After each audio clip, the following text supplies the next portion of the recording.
Judges 14. Samson went down to Timnah and saw there a young Philistine woman.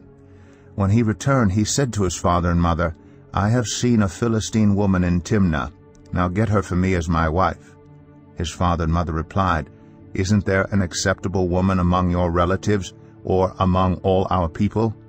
Must you go to the uncircumcised Philistines to get a wife?"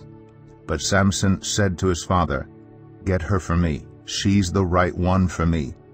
His parents did not know that this was from the Lord, who was seeking an occasion to confront the Philistines, for at that time they were ruling over Israel.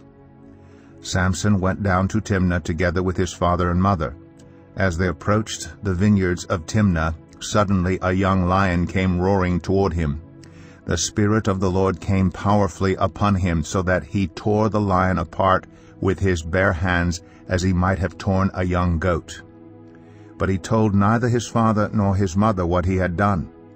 Then he went down and talked with the woman, and he liked her.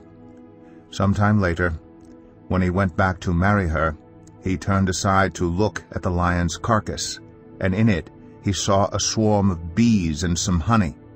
He scooped out the honey with his hands and ate as he went along. When he rejoined his parents, he gave them some, and they too ate it.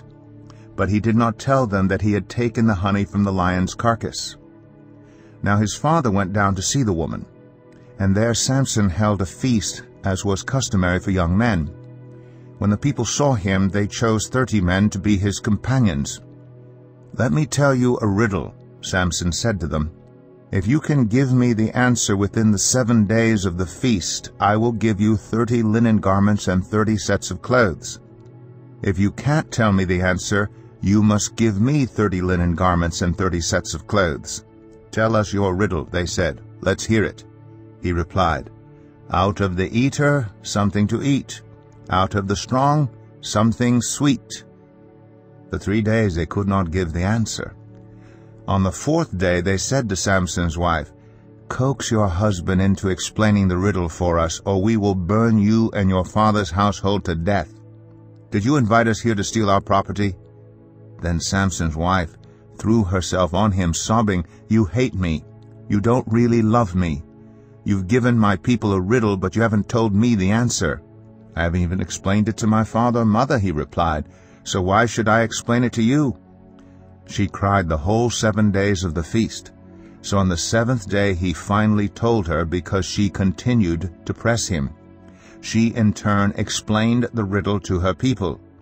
Before sunset on the 7th day, the men of the town said to him, "What is sweeter than honey? What is stronger than a lion?" Samson said to them, "If you had not plowed with my heifer, you would not have solved my riddle." Then the Spirit of the Lord came powerfully upon him. He went down to Ashkelon, struck down 30 of their men, stripped them of everything, and gave their clothes to those who had explained the riddle. Burning with anger, he returned to his father's home, and Samson's wife was given to one of his companions who had attended him at the feast.